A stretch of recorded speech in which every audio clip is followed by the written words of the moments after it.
नमस्ते बच्चों, कक्षा 10वीं के बीजगणित विषय में आपका स्वागत है। आज का हमारा सुविचार है, प्रसन्नता पहले से निर्मित कोई चीज नहीं है, यह आप ही के कर्मों से आती है। प्यारे बच्चों, यदि आप खुश रहना चाहते हो तो इसको कहीं ढूंढने की जरूरत नहीं है, ये आप ही के अंदर है। इसके लिए प्यारे बच्चों, आपको कठोर परिश्रम करना पड़ेगा और कठोर परिश्रम के बाद जो आपको सिद्धि प्राप्त होगी, सफलता प्राप्त होगी, उससे आपको अपार हर्ष, बहुत खुशी महसूस होगी। इसलिए प्रसन्नता चाहते हो तो खूब मेहनत करो। तो प्यारे बच्चों, आज प्रकरण 3 समांतर श्रेणी अंकगणित श्रृंखला भाग 10, इसमें प्रकृति प्रश्न संग्रह 3 के प्रश्न क्रमांक 8, 9, 10 को हल किया जाएगा और इस पर आधारित आपको गृह कार्य दिया जाएगा। तो प्यारे बच्चों, आपका 8वां प्रश्न इस प्रकार से है, 1 से n तक की प्राकृतिक संख्याओं का योगफल 36 हो तो n का मान ज्ञात करो। तो यहाँ पर हम लोग लिखेंगे, हमारी समांतर श्रेणी क्या हुई है, 1 से n तक की प्राकृतिक संख्याएं, 1 से n तक की प्राकृतिक संख्याएं, इसको हम लिखे यहाँ पर। अब 1 से n तक की प्राकृतिक संख्याएं आपकी कौन कौन सी हैं, 1, 2, 3, 4 और इस प्रकार से बच्चों n तक, अनंत तक आप लिख सकते हो इसको। तो यहाँ पर आपको पहला पद 1 है और अंतिम पद n है। 1 से n तक की प्राकृतिक संख्याओं का योगफल कहा है और योगफल कितना है, 36 है। यह जानकारी आपको और क्या दी गई है, Sn बराबर 36। तो हमारे प्रश्न में जानकारी है, इस आधार पर हम पहला पद और सामान्य अंतर भी ज्ञात कर सकते हैं, या फिर यहाँ पर पहला पद और अंतिम पद दिया है तो हमारे पास एक सूत्र है, Sn बराबर n/2 बड़े कोष्टक में T1 + Tn। इस सूत्र के आधार पर हम लोग n का मान ज्ञात करने की कोशिश कर सकते हैं, लेकिन T1 + Tn में पहला और अंतिम पद यहाँ दिया है और n का मान भी है, यानी ये सूत्र के आधार पर हम काम कर सकते हैं। यहाँ लिखेंगे, चूंकि यहाँ पर T1 बराबर कितना है, 1 और Tn बराबर कितना बच्चों, n है। यह हमें दिया गया है, यहाँ आप लिख सकते हो दत्त, यानी हमारे समांतर श्रेणी से मिला। अब हमारे पास सूत्र है, चूंकि Sn बराबर n/2 बड़े कोष्टक में 2a, यह नहीं लगा बच्चों, हमें कौन सा लिखना है, T1 + Tn। तो इसलिए Sn का मान कितना है बच्चों, Sn का मान 36 दिया है। n का मान हमें नहीं ज्ञात है, n/2। T1 का मान कितना है, 1 है, प्लस Tn का मान देखिए कितना लिखे हैं आप, n है। तो यहाँ पर हम लोग इसको हल कर सकते हैं, 2 का गुणा 36 में करेंगे 72 आएगा, और यह n का गुणा आप किसमें करोगे, 1 + n में, आपको क्या मिलेगा, इसको आप ऐसे लिख सकते हो, 72 बराबर n का गुणा 1 में करेंगे n मिलेगा, n का गुणा n में करेंगे तो n स्क्वायर मिलेगा बच्चों। अब इसको आप इस तरह से भी लिख सकते हो, n square plus n minus 72 बराबर 0, यानी 72 का हमने पक्षांतर कर दिया। अब यहाँ पर इसे, यह आपका वर्ग समीकरण तैयार हो गया बच्चों, और इस वर्ग समीकरण को हम गुणनखंड विधि से हल कर सकते हैं। तो आप देख रहे हो, यहाँ पर ऋण 72 है, यानी ऋण 72 का गुणा यहाँ 1 में करेंगे तो आपको क्या मिलेगा, यहाँ मैं आपको दिखा दे रहा हूँ, 1 गुणे ऋण 72 बराबर ऋण 72। अब ऋण 72 का खंड ऐसा करो जिसको जोड़ने या घटाने में मध्यम पद के गुणांक के बराबर है।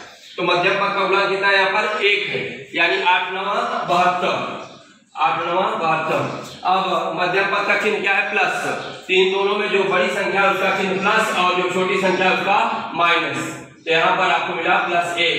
ऋण 8 और 9 आप जोड़ोगे तो धन 1 आएगा, यानी प्यारे जो यहाँ +n देख रहे हो बच्चों, इसकी जगह पर हम क्या लिख सकते हैं, +9n - 8n। यह हुआ आपका +9n - 8n - 72 बराबर 0, और यहाँ पे आपने लिखा n²।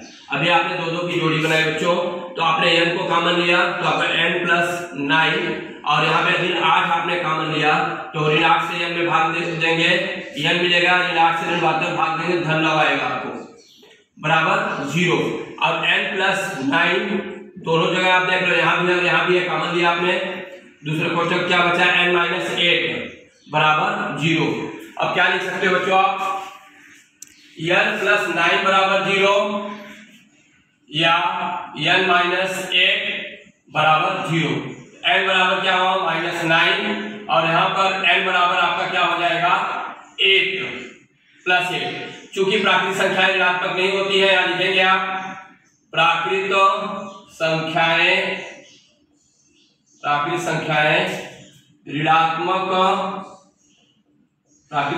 ऋणात्मक नहीं होती, इसलिए n is not equal to -9, इसलिए n बराबर 8। यहाँ पर हमें 8 पूछा गया था, n का मान ज्ञात करो, बस इतना पूछा गया था, यानी उत्तर में हम लिख सकते हो n बराबर 8 यहाँ पे लिख दिए। प्यारे बच्चों, अब इसी पर आधारित मैं आपको एक गृह कार्य दे रहा हूं। 1 से n तक की प्राकृत संख्याओं का योगफल ज्ञात करना है। 1 से n तक की प्राकृत संख्याओं का योगफल ज्ञात करना है, और वह योगफल यहाँ 36 दिया है ना, यहाँ पर मैं आपको 45 लिख रहा हूँ बच्चों। कितना है 45 हो तो n का मान ज्ञात करो, बस यही थोड़ा सा परिवर्तन है। इस प्रकार से ये 8वें प्रश्न का घर काम है। प्यारे बच्चों, आपका 9वां प्रश्न है, संख्या 207 के 3 भाग इस प्रकार करो कि वे संख्याएं समांतर श्रेणी में हो तथा उनमें से 2 छोटी संख्याओं का गुणनफल 4623 हो। तो प्यारे बच्चों, हमें कहा गया है 3 संख्याएं और 3 संख्याएं समांतर श्रेणी में। तो सबसे पहले हम माना समांतर श्रेणी की 3 संख्याएं a - d, a तथा a + d। माना समांतर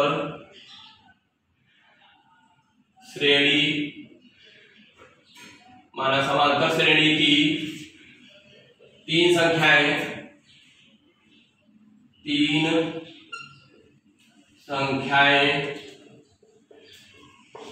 क्या है a - d,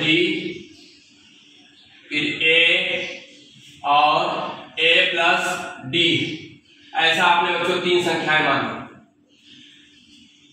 अब संख्या 207 के 3 भाग इस प्रकार करो कि वे संख्याएं समांतर श्रेणी में हो, यानी अब इन तीनों संख्याओं का योगफल कितना है बच्चों 207 है। कितना है 207। यहां आप लिख दोगे प्रथम शर्तानुसार।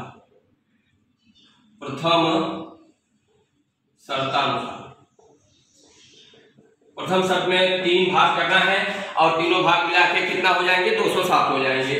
यह हुआ a - d + a + a + d बराबर 207। अब प्यारे बच्चों, इसमें ऋण d और धन d यह कट जाएगा। आपको a 3 बार है 3, a बराबर 207, यानी a बराबर कितना मिला 207 में आप 3 से भाग दोगे, 3 × 1 = 3, 3 × 6 = 18 और कितना बचा 2, 3 × 9 = 27। a का मान कितना बच्चों 69 है। अब आप देख रहे हो जो हमारी समांतर श्रेणी है उसमें दूसरा पद a है और a का मान 69 है, इसलिए आप लिख सकते हो, इसलिए समांतर श्रेणी का दूसरा पद बराबर a बराबर 69। अब हमें हमारे प्रश्न में कहा गया है कि आगे कहा गया है तथा उनमें से 2 छोटी संख्याएं देखिए क्रम से है। सबसे छोटी a - d है, उससे बड़ी a है और सबसे बड़ी a + d है। तो हमें यह दूसरे क्रमांक वाली संख्या मिली, कितना है 69, और इससे छोटी कौन है a - d, यह लिखेंगे। इसलिए पहली संख्या समांतर श्रेणी की पहली संख्या बराबर क्या है आपकी a - d, और a - d का मतलब a का मान है 69 - d। यह आपकी है पहली संख्या, a है पहली संख्या और a है दूसरी संख्या, मतलब पहले स्थान की संख्या है और ये दूसरे स्थान की संख्या है।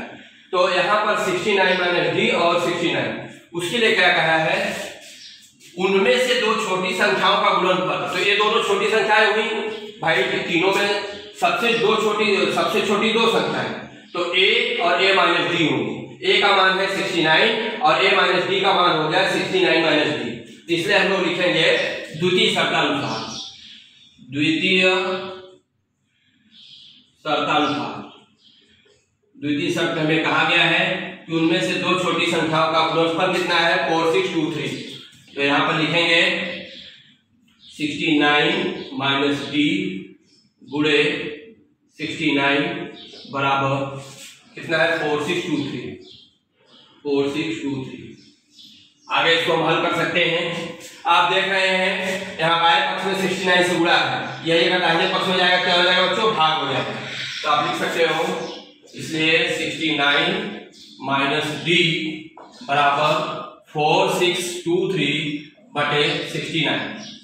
अब इसमें आप थोड़ा विचार करें कि किससे कटेगा। अगर देखिए बड़ी संख्या के बारे में विचार करेंगे तो आपको ज्यादा काटना नहीं पड़ेगा। जैसे मैं यहाँ 23 से विचार कर रहा हूँ, 23 दूनी 46 और 23 तिया 69 होता है। आप इसको 3 से भी काट सकते हो, 9 6 15 और 3 2 5 6 5 11 और 4 15, तो 3 से भी काट सकते हो, उससे भी आएगा। मैं इसको 23 से काट रहा हूँ तो 23 तिया 69, 23 दूनी 46, 2 बचा भाग नहीं जा रहा है, 0 बढ़ेगा और 23 का 23 और फिर 3 से इसको काट रहा हूँ, 3 का 3, यहाँ पे 3 6 18, कितना बचा 2 और 3 7 21। इसलिए 69 माइनस डी बराबर आपका आया 67 बच्चों।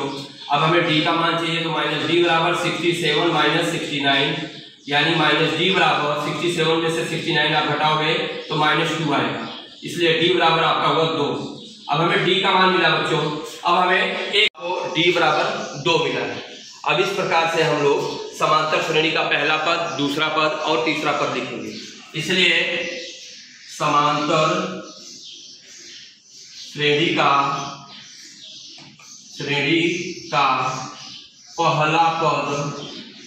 पहला पद क्रमशः, पहला पद क्या है आपका a minus D. a minus A का मान कितना मिला बच्चों आपको 69 मिला, माइनस डी का मान कितना मिला है 2, तो आपको कितना आया 67। अब यहाँ पे इसी प्रकार से हम लोग लिखेंगे दूसरा पद बराबर क्या है आपका a, और a का मान कितना मिला है 69।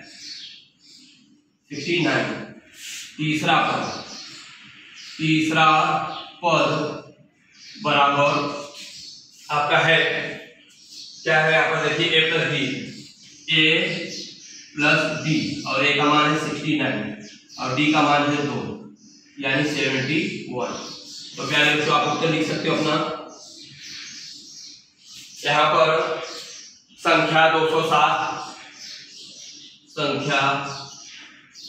207 के 3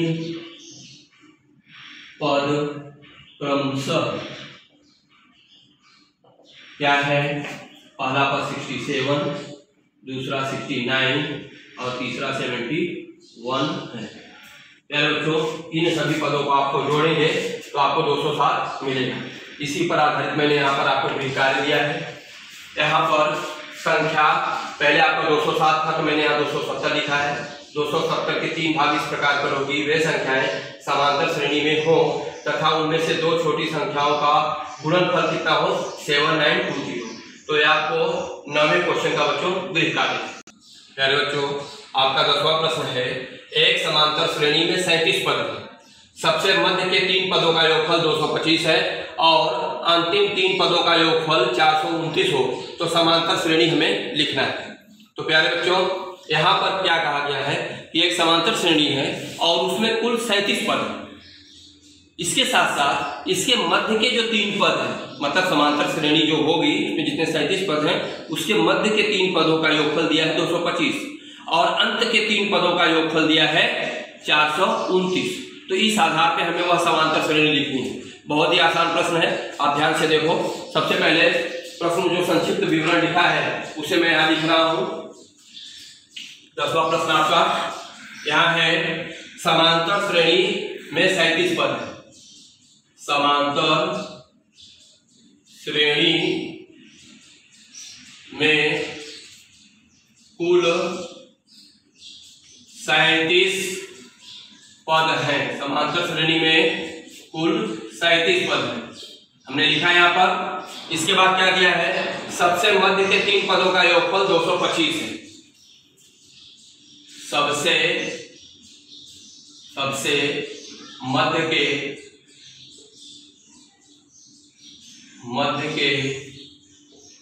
3 पदों का योगफल बराबर 225। और क्या दिया है, अंतिम 3 पदों का योगफल, अंतिम 3 पदों का योगफल बराबर 429 है। अब प्यारे बच्चों, इसी जानकारी के आधार पर हम अपने सवाल को हल करेंगे। तो पहले दिया है समांतर श्रेणी में कुल 37 पद है, तो हम लोग लिखेंगे, इसलिए समांतर श्रेणी का मध्य पद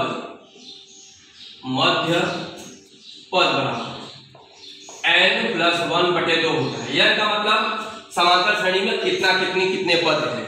कितने पद हैं यहाँ पर आपको 37 पद दिया गया है, कुल 37 पद। तो हमने यहाँ लिखा बच्चों 37 धन 1/2 यानी वह 38/2 यानी कितना हुआ 19वां पद जो है वो 19वां पद क्या है आपका मध्य का पद है, 19वां पद मध्य का पद है। इसलिए समांतर श्रेणी के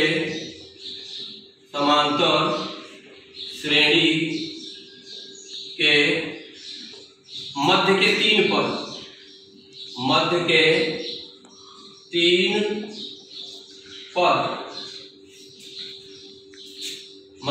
पद कौन कौन से होंगे, इसके पहले यानी 18वां पद,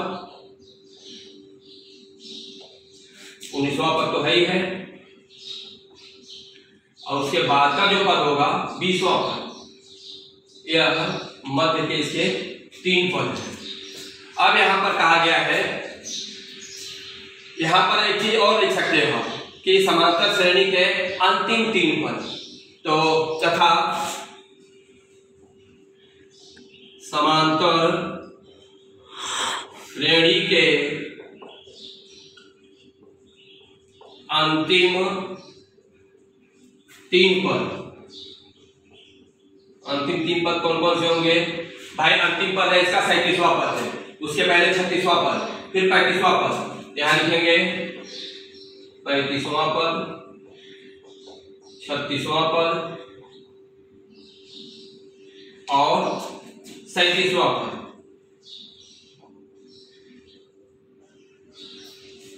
37वां पद। अब आपको क्या करना है, प्रश्न में हमारे कहा गया है एक समांतर श्रेणी में 37 पद है, सबसे मध्य के 3 पदों का योगफल 225 है, यानी 18वां पद, 19वां पद और 20वां पद का योगफल कितना है 225। अब हमें 18वां पद ज्ञात करने का सूत्र है, nवां पद ज्ञात करने का सूत्र है बच्चों। यहाँ लिखेंगे चूंकि tn बराबर a प्लस छोटे कोष्ठक में n-1 गुणे t, ये हमारा सूत्र है। तो हमने लिखा है सूत्र, और इसी सूत्र के आधार पर हम आगे लिखेंगे। इसलिए T18 बराबर 18 पद मतलब T18 a प्लस 70d। फिर क्या लिखोगे आप, T19 बराबर a प्लस आपका आएगा 18d, और T20 बराबर आपका क्या आएगा a प्लस 19d, ऐसा दिया। इसी प्रकार से यहाँ पे आप लिख सकते हो 35वां पद, 36वां पद और 37वां पद, तथा T35 बराबर a प्लस 36d, T36 बराबर a प्लस यहाँ पर बच्चों 34 है, a प्लस 34d, T36 बराबर a प्लस 35d, और T37 बराबर a प्लस 36d। तो प्यारे बच्चों, यह जो जानकारी लिखने के बाद अब हम लिख रहे हैं प्रथम शर्तानुसार। यहाँ लिखेंगे इसलिए प्रथम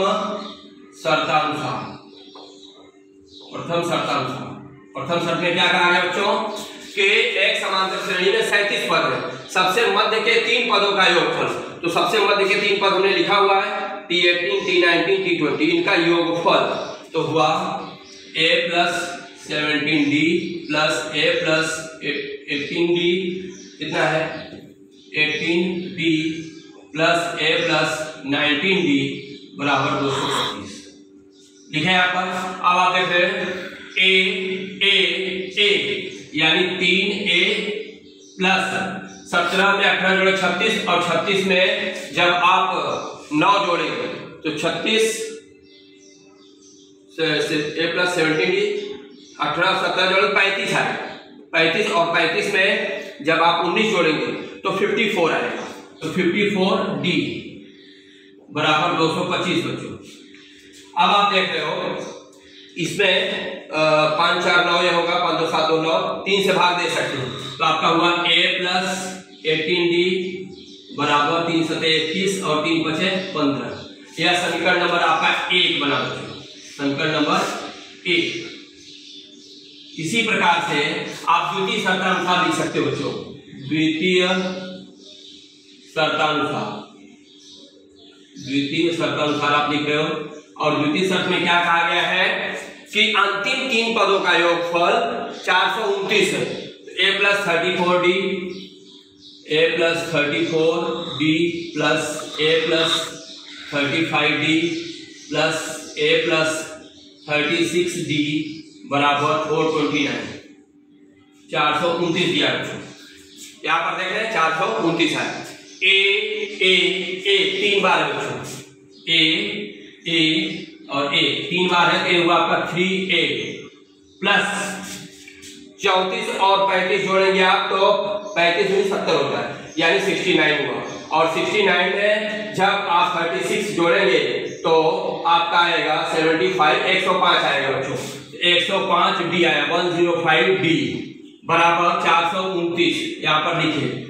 अब क्या है बच्चों, इसको आगे हम यहाँ पर हल कर सकते हैं कि दोनों पक्षों में आप 3 से भाग दे सकते हो। यहाँ 3 से भाग दोगे तो आपको a + 35d बराबर, यहाँ 4 से 3 से भाग देंगे तो 3 × 1 = 3 और 3 × 4 = 12 और 3 × 3 = 9, 3 × 3 = 9 लिखिए।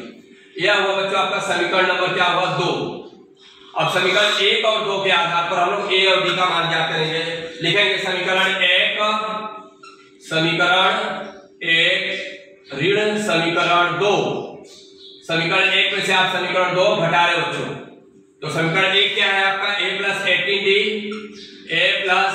18d बराबर कितना है 75 और यहाँ पर है a + 35d बराबर 143, ऐसा आपको दिया है।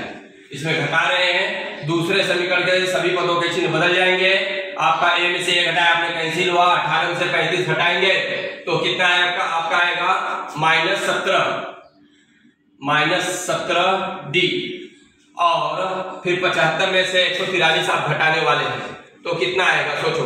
यहाँ पर 13 में से माइनस का चिन्ह लगेगा क्योंकि 143 बड़ी संख्या, उसका चिन्ह माइनस है, तो 3 में से 5 नहीं घटेगा तो कितना, 13 में से 5 दिया तो 8 और उसके बाद जब 3 13 में से 7 दिया तो 6, तो आपका आया -68। इसलिए d बराबर -68 बटे -17। ऋण में ऋण का भाग धन हो जाता है, 17 × 1 = 17, 17 × 4 = 68। तो प्यारे बच्चों d का मान कितना है 4। अब d का मान आपका 4 है, a का मान आसानी से आप ज्ञात कर सकते हैं। समीकरण 1 में रख दिए, समीकरण 1 में d बराबर 4 रखने पर, समीकरण 1 में d बराबर 4 रख रहे हैं। समीकरण 1 है आपका a + 18d बराबर 75 यानी a + 18 × 4 बराबर 75 यानी a + 72 बराबर 75। पक्षांतर करेंगे बच्चों, a बराबर 75 में से 72 को घटाएंगे, इसलिए a बराबर आपको आएगा 3। अब बच्चों हमें a और d का मान मिल गया। a और d का मान मिलने के बाद हमें समांतर श्रेणी लिखना है। क्या लिखेंगे, इसलिए समांतर श्रेणी का जो पद है, पहला पद है, दूसरा पद है, तीसरा पद है और अंतिम पद, यहाँ लिखेंगे समांतर श्रेणी के पद क्रमशः यानी a बराबर P1 बराबर 3। अब यहाँ पर P2 बराबर P1 प्लस D। P1 का मान कितना है बच्चों 3 है और D का मान कितना है 4, कितना है 7। P3 बराबर P1 plus T2 plus D, तो T2 का मान कितना 7 धन 4 बराबर 11। इसी प्रकार से हम लोग लिख सकते हैं बच्चों यहाँ पे T37 बराबर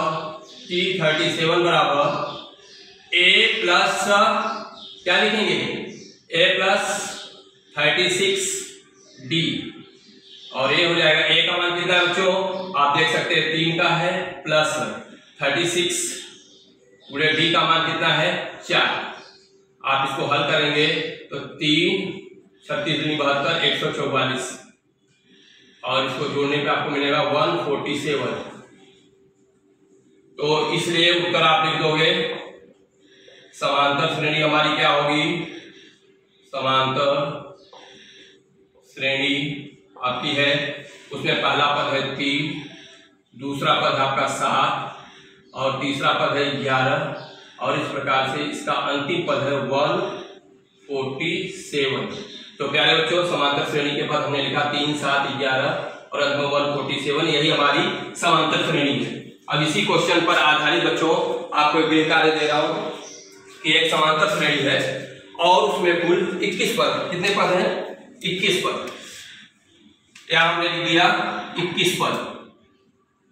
सबसे मध्य के 3 पदों का योगफल जो है वो 66 है बच्चों, कितना है 66 और अंतिम 3 पदों का योगफल 120 है, कितना बच्चों 120 120 हो तो समांतर श्रेणी लिखो।